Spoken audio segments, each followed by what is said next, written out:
hoş geldiniz arkadaşlar. Bugün sizlerle birlikte challenge'ımıza devam ediyoruz. Bu ne challenge'ı söyleyeyim ben hemen. Ya ismi zaten challenge arkadaşlar. Challenge'ımıza devam ediyoruz. En son şeyde kalmıştık, yani 1. bölüm. Şimdi 2. bölümdeyiz. Evet arkadaşlar. Şimdi ne yapıyoruz biliyor musunuz arkadaşlar? Yani şimdi de 1 dakika içinde yapmaya çalışacağız. Hem yapım videosu hem de challenge videosu. 1 dakika içinde siz içinizden sayın ya da sesle 100'e kadar.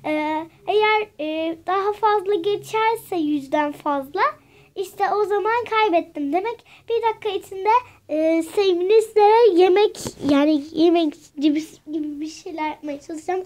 Aynı mektup yapımını izlerseniz anlarsınız.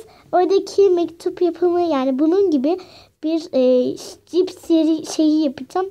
Evet, siz dakikayı sayın, ben de içinden sayacağım. Eğer geçerse işte bitti be. Şimdi başlıyoruz. 1 dakika içinde sayın. Yani 1, 2, 3, 4 falan. Bilmeyen arkadaşlarımız için ben geçti mi geçmedi mi diye söyleyeceğim. Evet, hemen yapmaya çalışalım. Sıra başladı. Şimdi sayabilirsiniz. Bir dakika. Bir hazırlanayım. Bir dakika arkadaşlar, sakın saymayın. Evet arkadaşlar, şimdi saymaya başlayın. Hadi şöyle yapalım.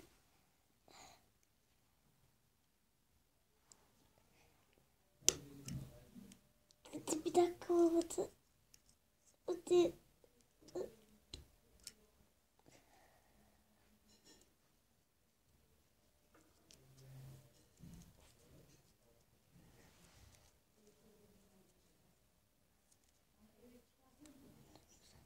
Hadi.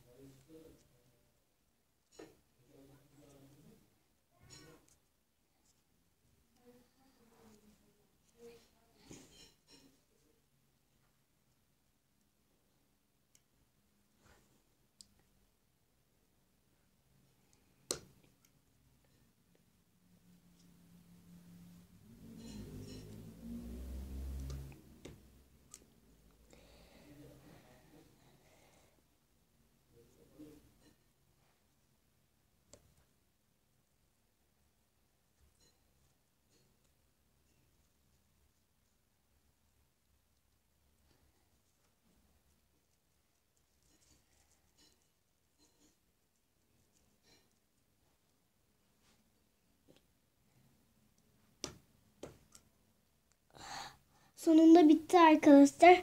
Evet, yapabildim. Ben en son saydığımda 70'e gelmiştim.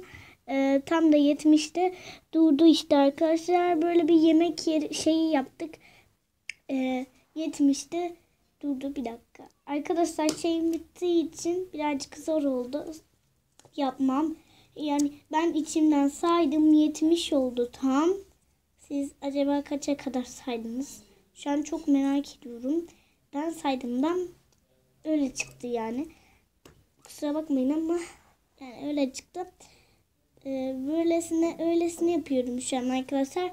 Bitti aslında. Öylesine yapıyorum ben. Evet arkadaşlar. Çok zordu benim için. 1 dakika içinde yapmak. Ama yine de yaptık işte. Yaptık, ulaştık istediğimize. Bu da böyle mis gibi bir yemeğimiz oldu. Mislere yani süper oldu arkadaşlar. Ne diyeyim artık. Süper oldum. Yani arkadaşlar, siz hayır diyorsunuz, yorumlarda yazın lütfen. Yani anlamıyorsanız, yani yapamadım diyorsanız tamam o zaman. Ben kabul ediyorum. Ya yeter ki siz yani videoma like atın ve yorum yazın. Sizi çok seviyorum.